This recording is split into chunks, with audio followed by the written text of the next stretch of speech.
الحمد لله وكفى والصلاة والسلام على عباده الذين اصطفى خصوصا على أفضلهم وخاتم النبيين محمد الأمين وعلى آله وصحبه أجمعين وبعد.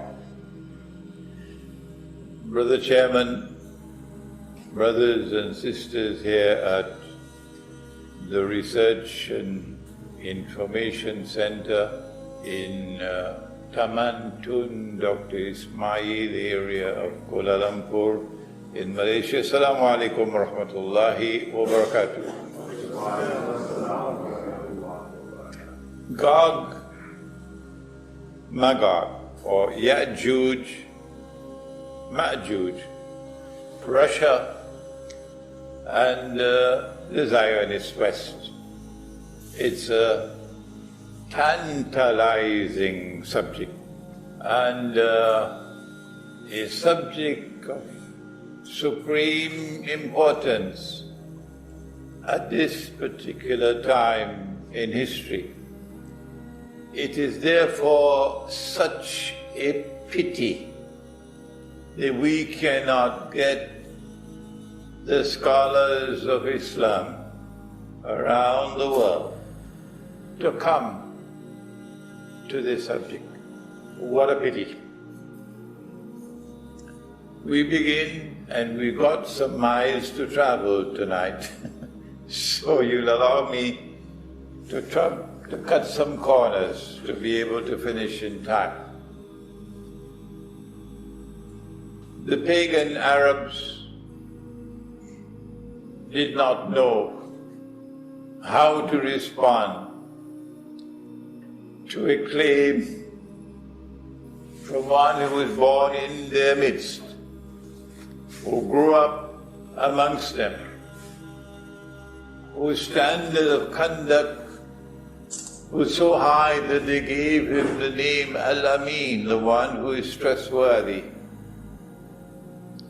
And then when this man reaches the age of 40, he informs them that he is a prophet of God, like unto Moses and Abraham, alayhim as-salam. How do we deal with this? They sent a delegation to the city to the north, at that time called Yathrib, now called Medina, because there were Jews out there, and the Jews have a long history of prophets. The rabbis responded and said, ask him these three questions, which only a prophet can answer. Tonight, we look at one of the three. Ask him about the great traveler who traveled to the two ends of the land. The two ends of the land. And the answer to the question came down in Suratul Kahf. And Allah subhanahu wa ta'ala began the answer by repeating the question. وَيَسْأَلُونَكَ عَنْ ذِي الْقَرْنَيْنِ, and they question thee about Dhul Qarnayn. Qarnayn means two qarns, and qarn can mean a horn, or more appropriately for our context, qarn can mean an age or an epoch. And so for us, a man whose story is going to impact on two ages, one in the past and one which is to come. He travels in both directions, but then Allah goes beyond the two journeys to describe the third. The rabbis wanted to know whether he knew about the third. And on that third journey, Zulkarnain came upon Gog and Magog. And these are a people who constitute a major sign of Akhirul Zaman, or the last age, which only a prophet would know. Gog and Magog have to be human beings. Why? Because they were described in the Quran with these words. بعد أعوذ بالله من الشيطان الرجيم إن يأجوج ومأجوج مفسدون في الأرض. That Gog and Magog are people who commit fasad in the land. Fasad is conduct which is very sinful.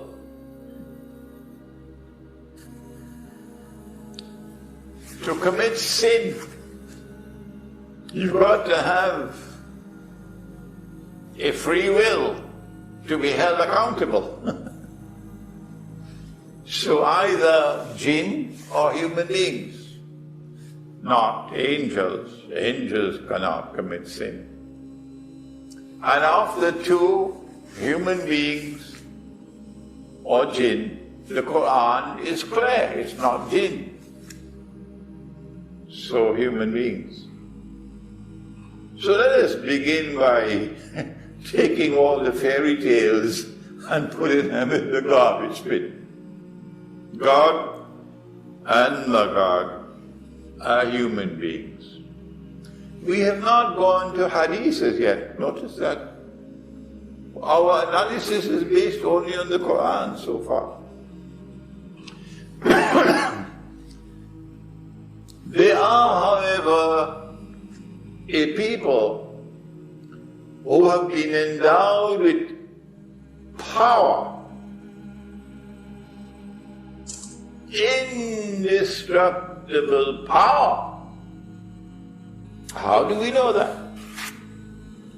Because Allah speaks in the Quran about Zulkarnain and says that he has given the power to do whatever he wishes to do. So Zulkarnain is his superpower.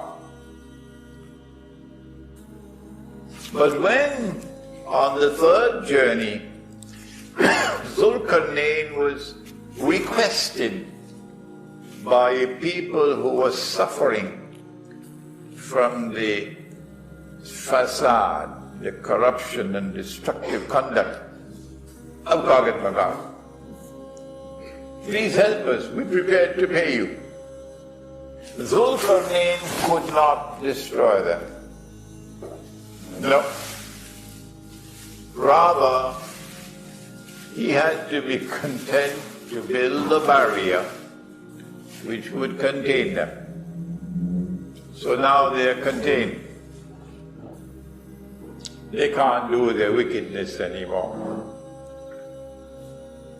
So we know that Gog and Magog are very powerful, evil forces, human beings. And we know about Zulkarnain that he also has power. He can punish. But insofar as Gog and Magog is concerned, he can only contain them so that they cannot commit their fasad. Only Allah can destroy Gog and Magog. So Zulkarnain's journey is described in the Quran, and the Quran begins with a journey to the setting of the sun. And as he journeys to the setting of the sun, he came upon a body of water which the Quran describes as hamiyah, dark and murky. When we use the totality of the data that we have, and I don't have the time to do that tonight, but I do have a book at the back entitled, oh my, I don't think I may have brought enough copies with me tonight, An Islamic View of Gog and Magog in the Modern World. Then we can easily recognize the body of water. And indeed, in the books of tafsir, you'll find that the Mufassirun have recognized it and identified it as the Black Sea. And guess what is located in the Black Sea? A peninsula called Crimea. Oh yes, Crimea is in the Black Sea. So when he reached to the Black Sea, Ainun Hamiyah, he found a people living there, and Allah asks him, إِمَّا أَن تُعَذِّبَ وَإِمَّا أَن تَتَّخِذَ فِيهِمْ حُسْنًا. Al-Qarnayn has power, but his power rests on the foundations of faith in Allah. And notice that Russia is returning to faith, returning to Christianity. Russia told them, get lost. We are not going to enact any legislation allowing a man to marry another man. Get lost. Russia will not do that. Russia slapped them on their face, and it's still stinging them up to now. Who? The Zionist West, which today is now flowering and blossoming into what its true essence is. That in the Zionist West, the last symbol of progress is legislation that will allow a man to marry another man.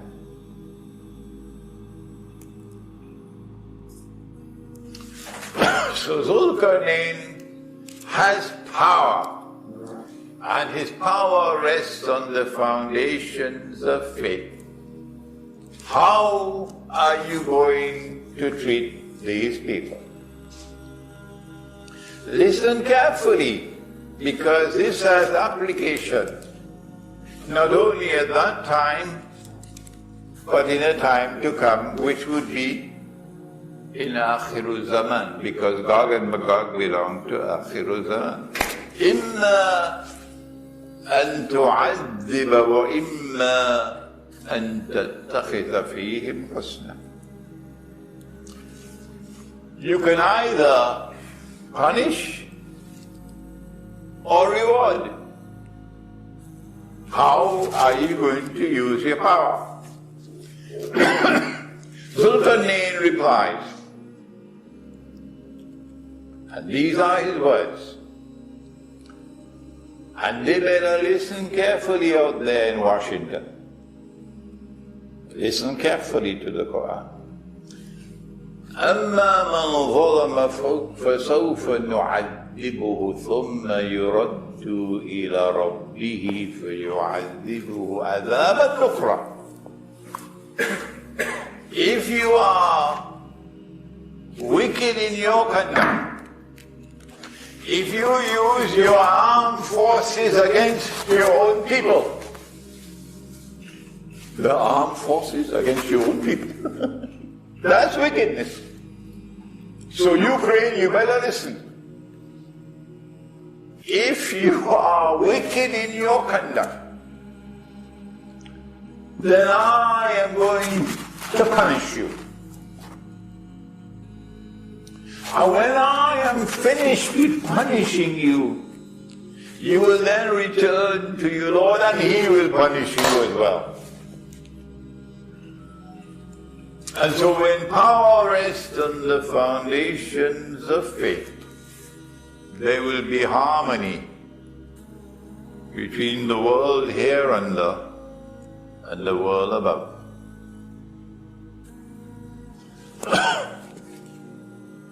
وَأَمَّا مَنْ آمَنَ وَعَمِلَ صَالِحًا فَلَهُ جَزَاءً الْحُسْنَى وَسَنَقُولُ لَهُ مِنْ أَمْرِنَا يُسْرًا.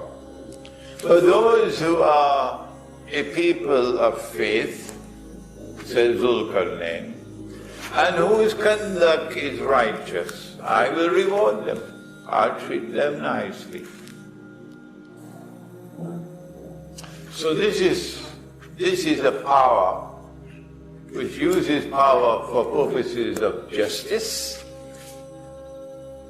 and for purposes of furthering the cause of truth and of righteous conduct. MashaAllah. And then Zul-Qarnayn traveled in the direction of the rising of the sun. And there he came across a people, لَمْ نَجْعَلْ لَهُمْ مِنْ دُونِهَا سِتْرًا. Sometimes Allah subhanahu wa ta'ala can be agonizingly brief in his use of language. Agonizingly brief. Why couldn't he just expand it a little bit more? All that Allah tells us about the people that He encounters on the journey towards the rising of the sun. لَمْ نَجْعَلْ لَهُمْ مِنْ دُونِهَا سِتْرًا. That's all we have to work with. That's all. We come to the conclusion, and it's difficult to conclude, that maybe this is a lesson in human rights. Human rights. The Zul-Qarnayn places human rights above all other considerations. That if you come across a primitive people, and in that land in which they live, there is an ocean of oil underneath. In order to access that oil, you got to get rid of these people. No. That's what the oil companies would do. That's what the Zionist West would do. Without batting an eye, they'll get rid of the people. Because money is more important than people. The oil is more important than the primitive people. But not Zul-Qarnayn. So Ukraine, I hope you're listening. Because Zul-Qarnayn places the human person and the rights of the human person above all other things. These were a primitive people. كذلك. One word? That's all you've given us, Allah? One word? كذلك. وَقَدْ أَحَطْنَا بِمَا لَدَيْهِ خُبْرًا. One word. See how difficult it is sometimes with the Quran? We understood perfectly why he acted in the way that he did. He left them as they were. كذلك. He did not disturb them.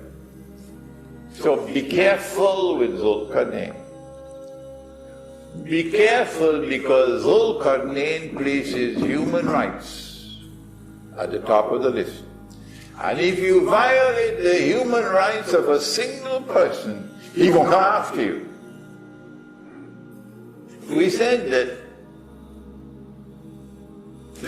the rabbis ask of only 2 journeys.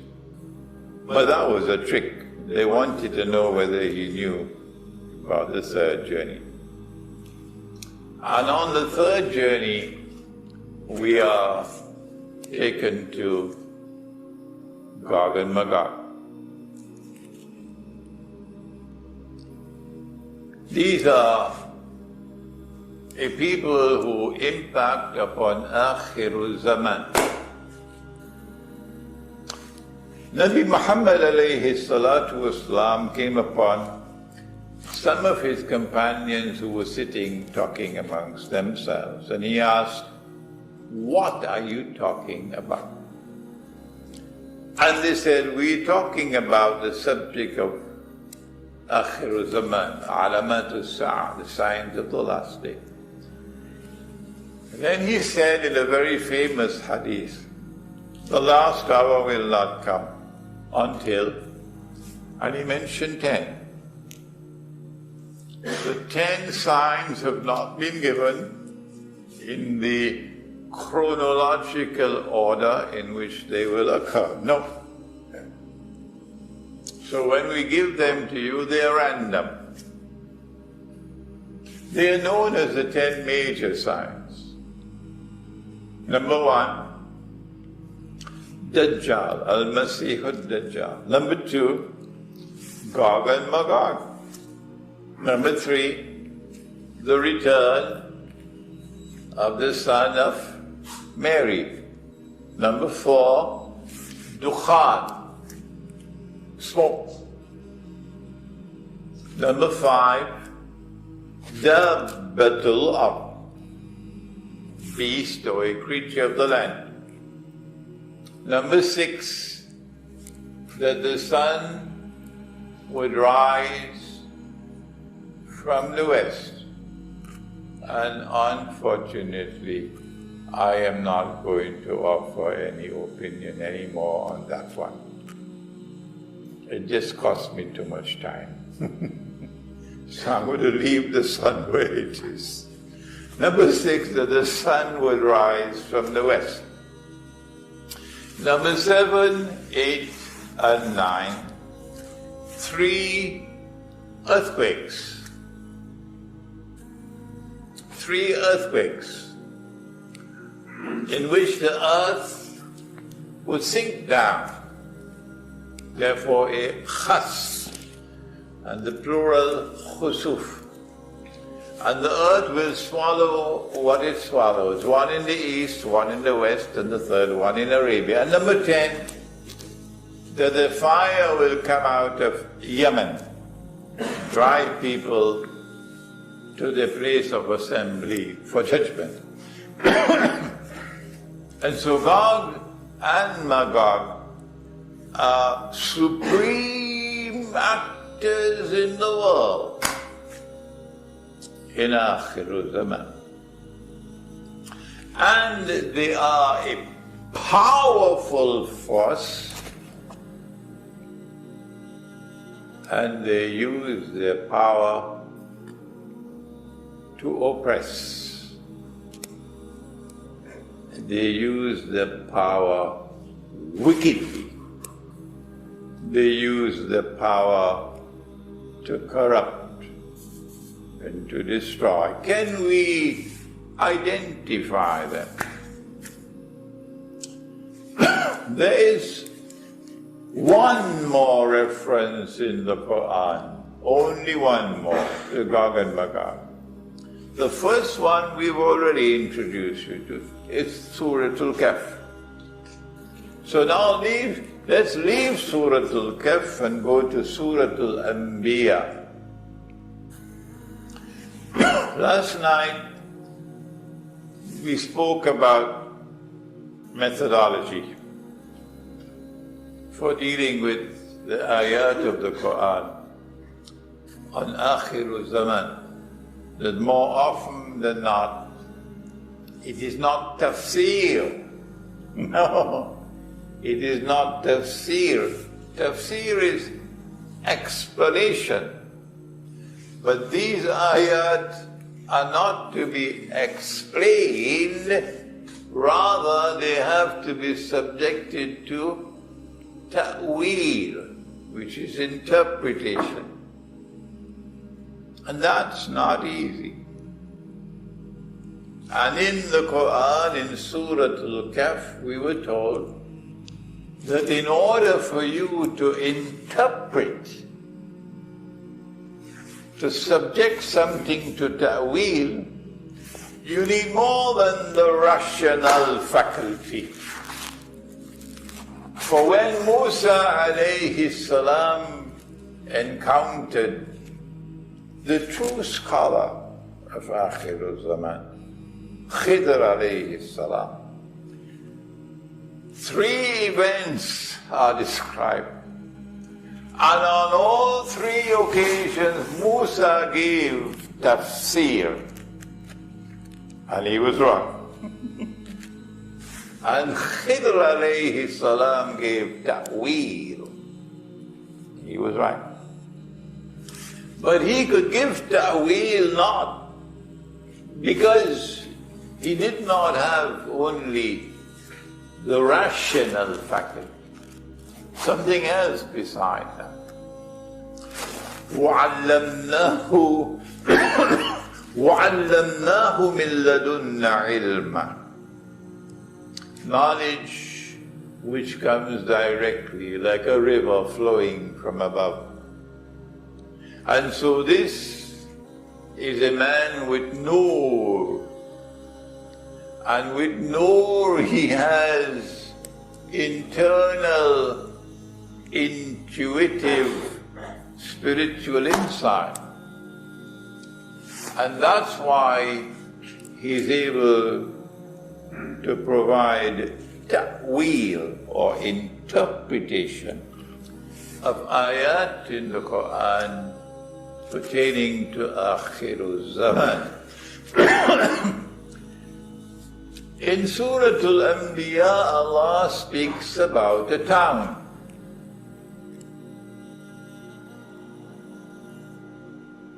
The people of the town have been punished. The town has been destroyed. The people have been expelled from that town. And having expelled them and destroyed the town, Allah then placed a ban on them that they could never return to reclaim this town as their own. No, sir. You can come back as a tourist, but you can never come back to reclaim this town as your own. Tafsir is inadequate to identify the town. Ta'weel is something that the Mufassirun are not comfortable with. So the Mufassirun confine themselves, and wisely so, to tafsir. And when the time comes for a verse of the Quran to be penetrated and for the ta'weel to be delivered, the interpretation, then Allah will send the knowledge and it will be interpreted. Which town is it? There's a ban. You cannot return to reclaim this town as your own. Hatta إذا فتحت يأجوج ومأجوج, until Gog and Magog have been released. وهم من كل حدب ينسلون, And with their indestructible power, they spread out all over the world in the world order of Gog and Magog. Then the world will witness these people being brought back to that town. Today, Ta'weel is possible. It was not possible for the last 1,000 years. Today we can recognize the town as Jerusalem easily. That Allah destroyed Jerusalem and He expelled Banu Israel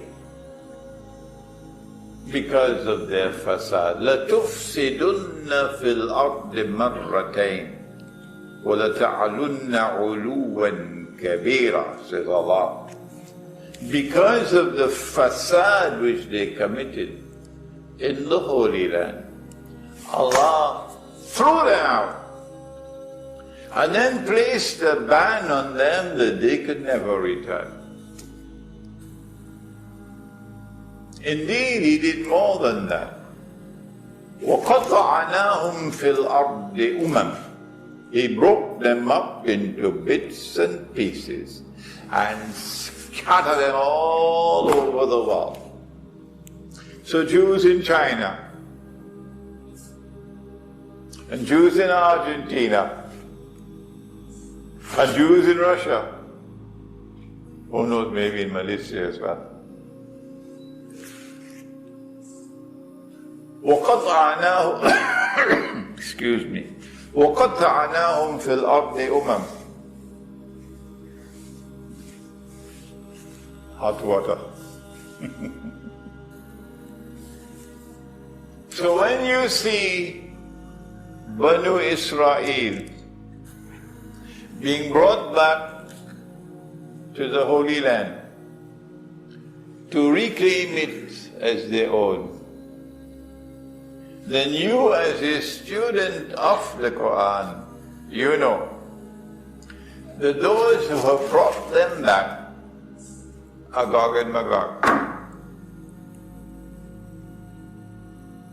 So now how do we identify Gog and Magog? Does the Quran help us? We know it's people in modern Western civilization, yes. But can we be more precise? Who are they in modern Western civilization? I mean, Jimmy Carter, a decent man, President of the United States. So Jimmy Carter also part of Gog and Magog. Last night at Masjid Ubudiyya in Sharjah, we took you to the most important verse in the Quran, explaining the reality of the world today. And we use the methodology for giving that explanation.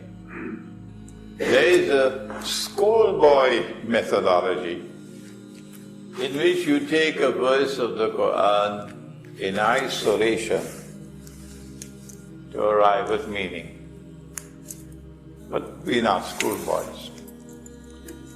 The proper way is to take the totality of the data in the Quran, bring it together into a harmonious whole in order to be able to derive meaning from a verse.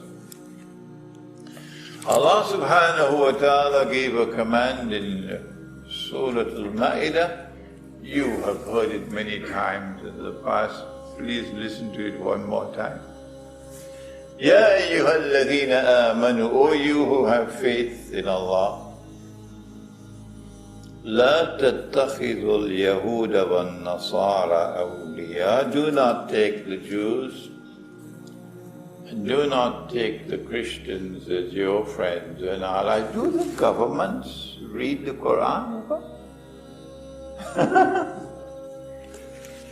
Is Allah speaking about all Jews? And is He speaking about all Christians? Not possible. No. Because even a cursory examination of the rest of the Quran makes it impossible. Well then, if Allah is not speaking about all Jews and all Christians, which Jews and which Christians is He speaking about?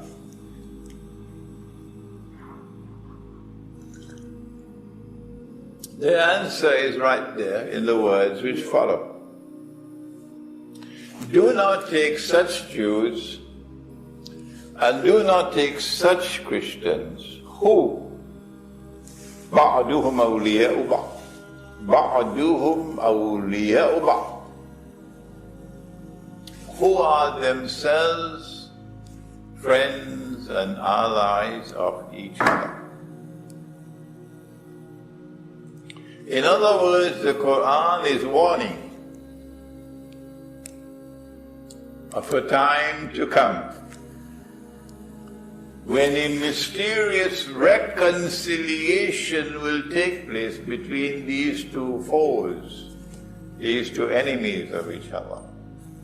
And some of the Christian world and some of the Jewish world are going to forge friendship and alliance.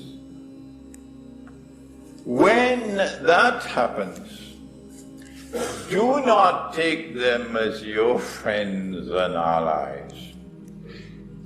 The command is a powerful command because of the words which follow. وَمَنْ يَتَوَلَّهُ مِنْكُمْ فَإِنَّهُ مِنْهُمْ. Whosoever from amongst you, declaring La ilaha illallah Muhammadur Rasulullah, but you take them as your friends and allies, you've lost your Islam. You now belong to them. And when you go down in the grave, you got a surprise coming there for you.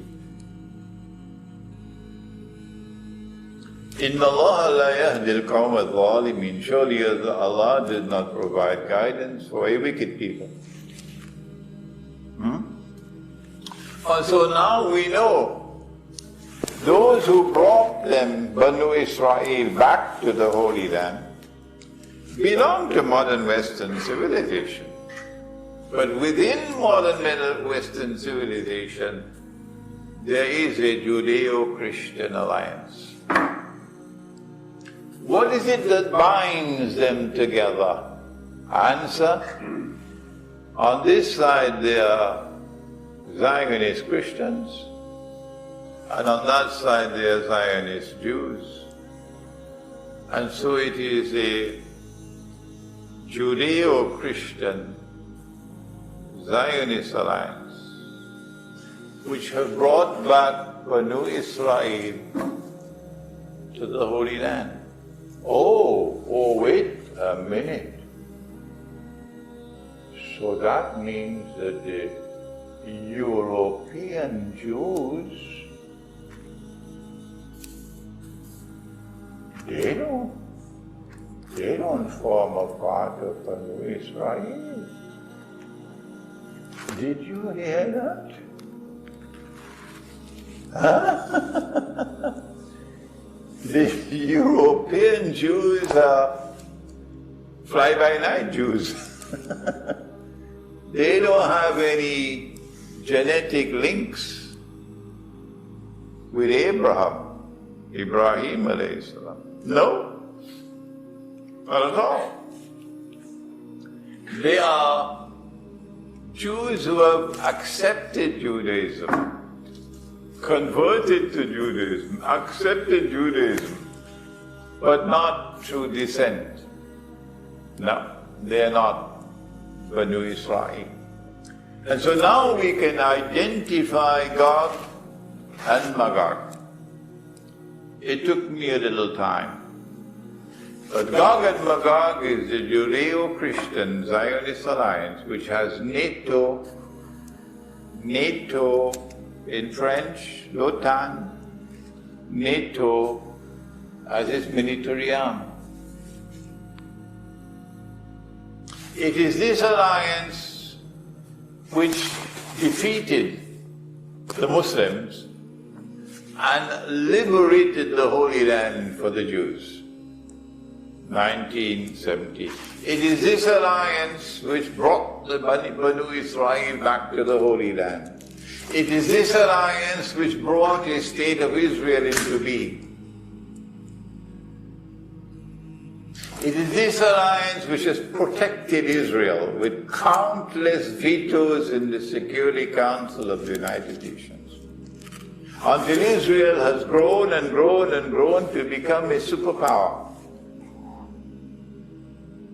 It is this alliance which wants Israel to rule the world. And that's why they now say that our goal that we are pursuing is full spectrum dominance over all of mankind. Full spectrum dominance over all of mankind. Why do they want Israel to rule the world? Secular scholarship can't answer that question.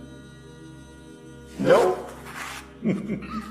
Secular scholarship, as nice as it sounds, does not have the capacity and the scope to answer this question.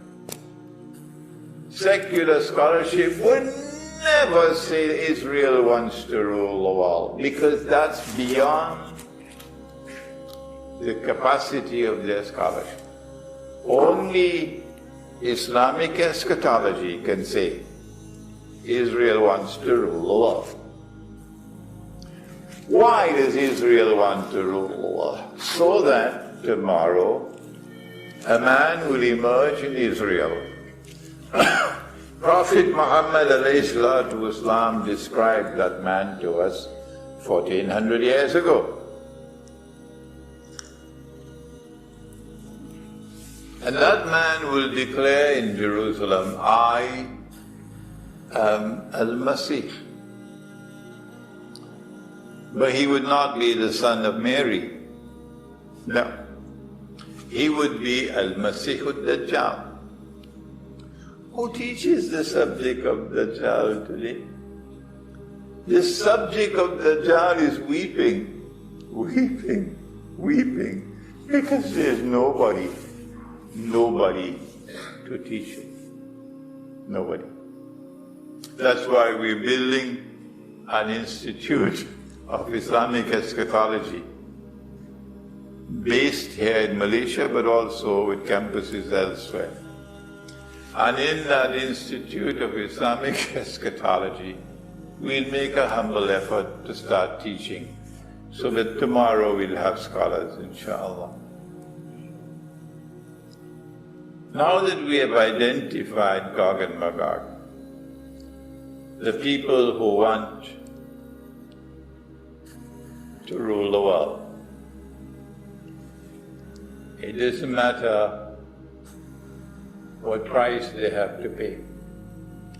It doesn't matter if they have to provoke world war. It doesn't matter if they have to provoke nuclear war. It doesn't matter to them even if the whole world has to be destroyed. It does not matter to these people. They don't care. They have a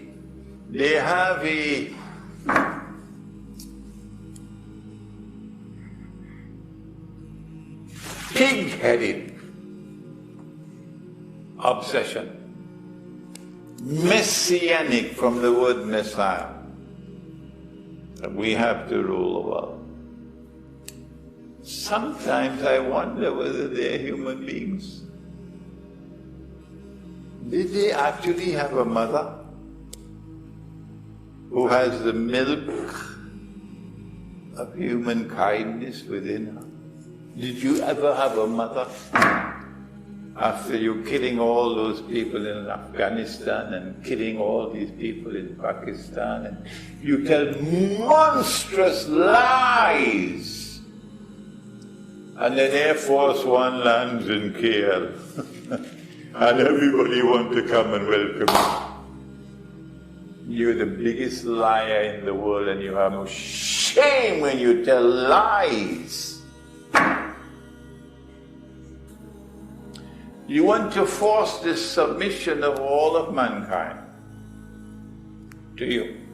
Well, they've all submitted already. All our rulers, the Muslim world, they've all submitted. They're all shoeshine boys of Washington. The president of the club seems to be the Prime Minister of Pakistan.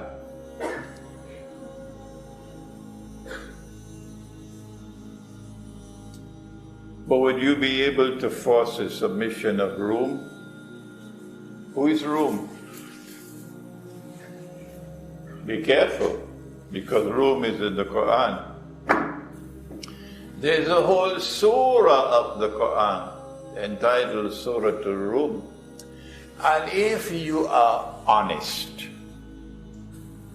something which seems to be in short supply amongst my critics, if you are honest, it's easy to recognize Rome. You do not begin your study of Rome with the hadith. No, that's wrong methodology. If you want to identify Rome, you have to begin with the Quran. We don't have the time tonight to give you all the details. But in Surah Al-Rum, Allah uses the word room. The word room, excuse me, is used in the Quran only once. In the whole Quran, only once. So you can't miss it. Now, Alif Lam Mim. غُلِبَتِ الرُّومُ. Rome has been defeated. فِي أَدْنَى الْأَرْضِ, in the land close by. When was this? 1400 years ago, when the Quran was revealed. Was there any Washington at that time? Was there any Western Alliance at that time? Don't they have any sense? Where has wisdom and knowledge gone? Identifying Rome in this frivolous way. That Rome is the Western Alliance. Fi adna al-ard. Rome has been defeated in a land close by. There was no American force at that time. وَهُمْ مِنْ بَعْدِ غَلَبِهِمْ سَيَغْلِبُونَ. But within a few years they're going to turn the tables and Rome is going to be victorious. فِي بِضْعِ سِنِينَ, in just a few years. In just a few years. And so said, so done. Everybody at that time knew who was Rome. Rome was the Christian Byzantine Empire of Orthodox Christianity. That Christianity which says, no sir, we are not going to allow a man to marry another man. The other Christianity wants the whole world to enact legislation. The Vatican is there also to allow a man to marry another man. But this Christianity says, no. Don't believe me? Go check it out. Lillahi al-amr min qabl wa min ba'd. The victory of Rome at that time was in consequence of a decision taken by Allah. Security Council of the United Nations cannot intervene when Allah decides. But there are two victories, two, not one. Lillahi al-amr min qabl wa min ba'd. The previous victory, Allah decided. And the subsequent victory, which is to come, Allah decides. When will that subsequent victory come? For whom? It hasn't come. Because Constantinople disappeared. And Rome disappeared. Thanks to the Ottomans. And Rome now moved to Moscow. It is rather silly to send me an email telling me, oh no, there's a patriarch in Constantinople, in Istanbul, so Rome is still there. Sheikh Imran. It's rather silly, isn't it?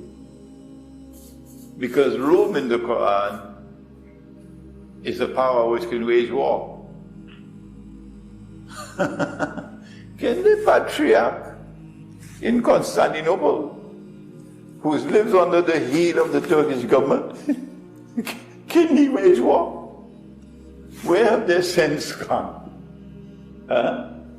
When you ask the people of Rome, who leads you today? It's Russia. It's Moscow. So I want to suggest to you, don't bother with these snipers. They're just wasting our time. It is clear to us that Rome today is Moscow, is Russia. And that there are two victories. Lillahi al-amr min qabl wa min ba'd. وَيَوْمَئِذٍ excuse me وَيَوْمَئِذٍ يَفْرَحُ الْمُؤْمِنُونَ. And on that day of victory, Rome's victory, we the Muslims are going to be celebrating. Thank you.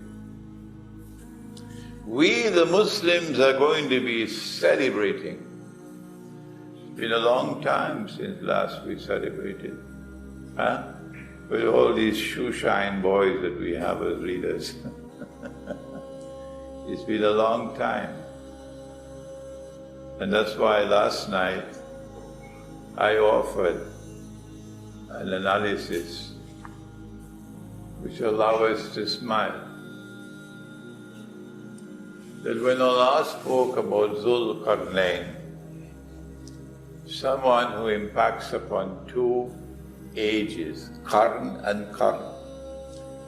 And the second Qarn has to be Akhiru Zaman because of Gog and Magog. I said last night that the second Zul-Qarnayn is Vladimir Putin.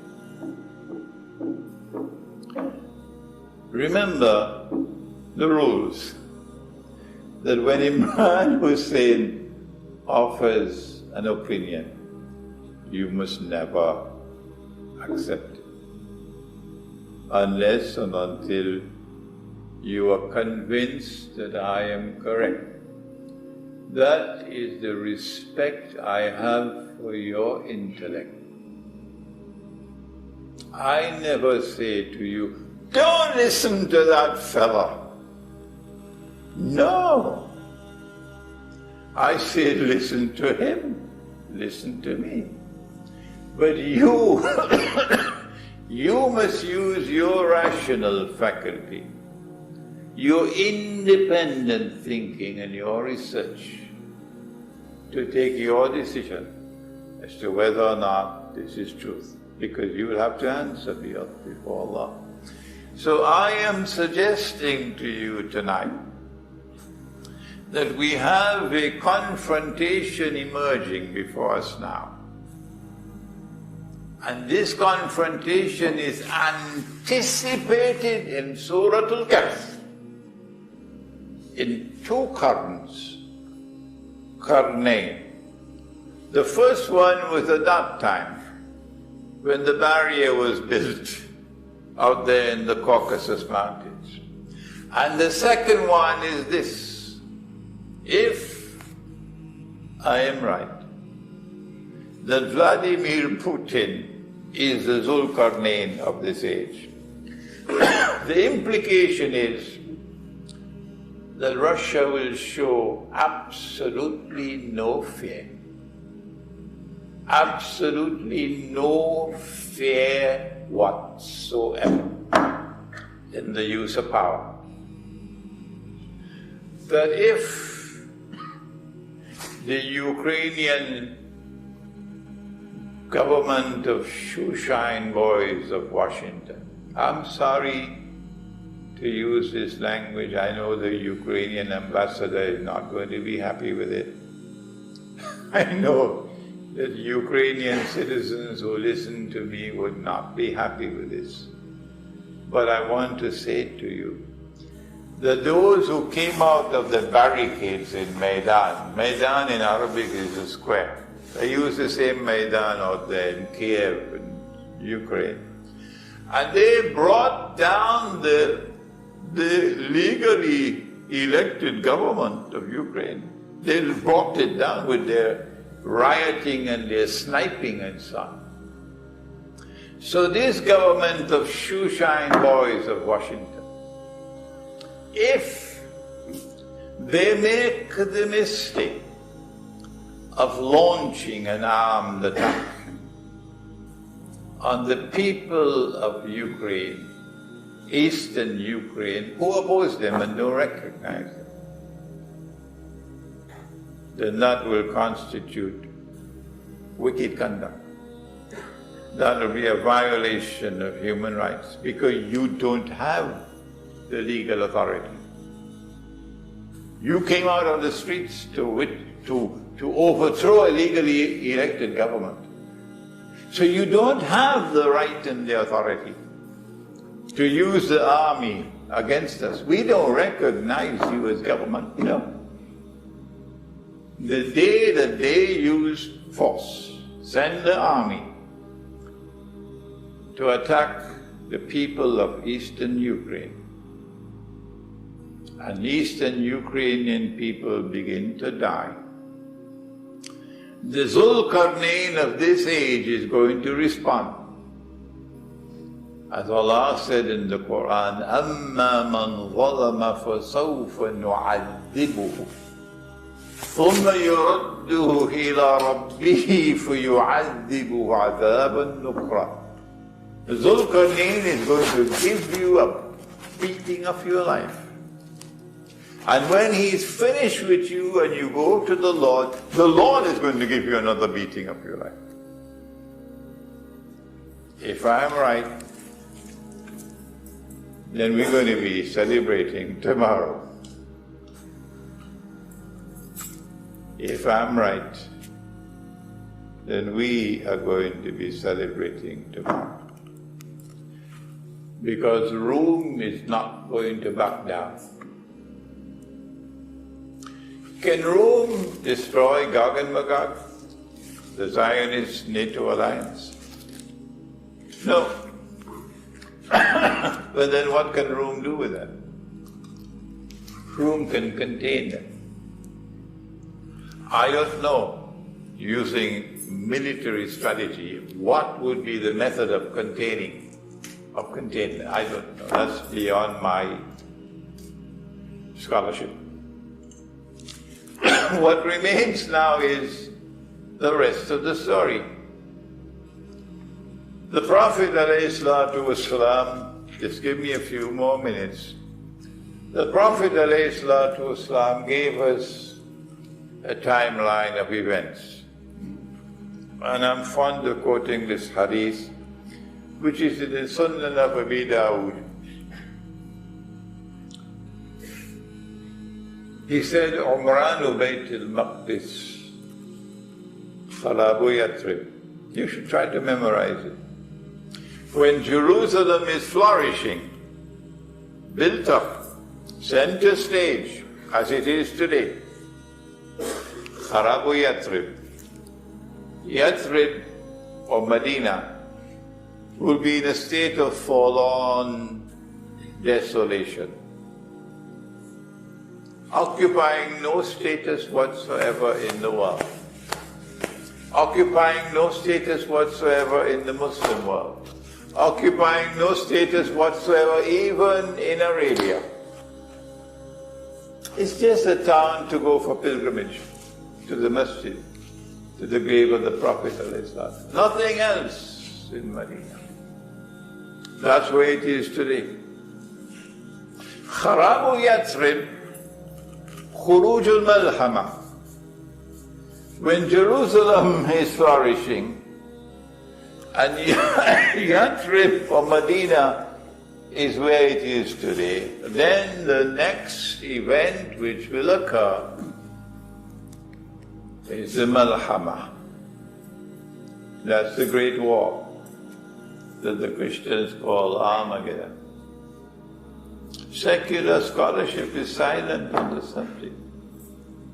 It is only Islamic Eschatology or Ilmu Akhir al-Zaman which can say to you, this is where we are now. Now the next major event in Akhir al-Zaman is going to be the big war. We should make the First World War and the Second World War look like a fight over peanuts. The Prophet said about the Malhama, it's going to be such a great war that birds flying in the sky will fall down. My opinion is that the birds will not be able to fly because they can't navigate. My opinion is they will not be able to navigate because of the corruption of the atmosphere, with all the radiation that comes from nuclear weapons exploding. Nothing electronic will work after that. So no aeroplanes in the sky, no fighter aircrafts, no cruise missiles, nothing of that sort can operate.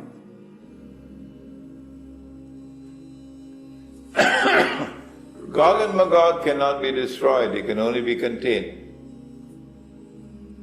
So after the Malhama, what is going to happen? Notice that the hadith goes on to say, Khuruj al-Malhama, Fathul Constantiniya. I pronounce it as Constantiniya, but in Arabic they pronounce it as Constantiniya. Kos, not Kon. Constantiniya is closer to the original. But in Arabic they say Constantiniya. Why would the conquest of Constantinople be so important immediately after the Malhama? Why? The Prophet ﷺ prophesied it.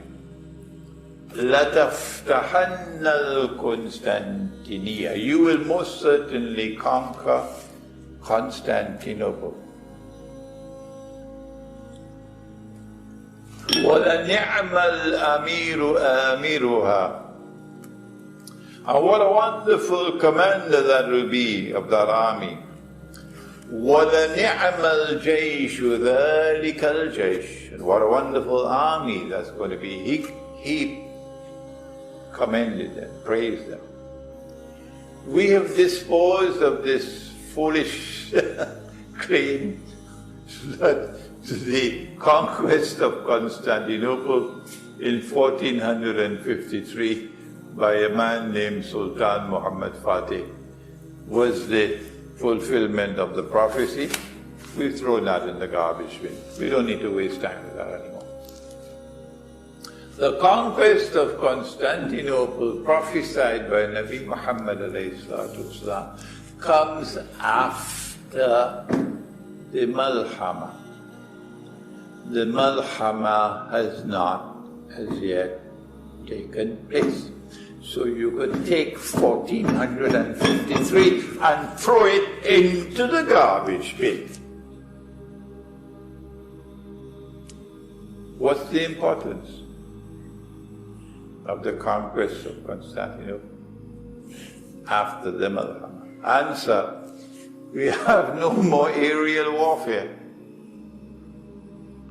after the Malhama. Warfare can only be on the land and the sea. If Rome is to continue as a fighting force, the major military contribution that Rome can make is naval. There's going to be an alliance with Rome in Akhir Zaman, Muslim alliance with Rome. That's there in the Hadith. So the land battle will be fought by Muslims, and the naval battle will be fought by Rome. And Rome cannot wage the naval battle unless Rome controls Crimea. That's why the Soviet Union, which was a Zionist stooge, the Soviet Union gave away Crimea, which was Russian territory, to Ukraine in 1954. To stab Russia in the back, to stab Rome in the back. And then they used their color revolutions to dismantle the Soviet Union in the 1980s. Why? So that, among other things, Ukraine can emerge as an independent state. And when Ukraine emerges as an independent state, then you got to bide your time until you can put a government there in Kiev, which will be pro-West. Well, they couldn't get any elections. They got through demonstrations. And the elected government was overthrown. And they got a government of shoeshine boys of Washington. The next step was for Ukraine to apply for membership in NATO. And once Ukraine is accepted as a member of NATO, then NATO can now install nuclear weapons in Ukraine. And when that is in place, then Ukraine will pick a quarrel with Russia, and then say to Russia, get out of Crimea. And so the Russian naval port, which is the port for the Black Sea, will be lost. And that will be the end of Russia as a threat to Israel. That was the master plan. But they planned their plans, and Allah plans His plans. And what happened 2-3 weeks ago, when Vladimir Putin, within a matter of 2 weeks, turned the tables on them, was a sign from above, for those who read the signs from above. And today Crimea is Russian territory. So Russia is now more powerful than it has been for the last 100 years, since 1917.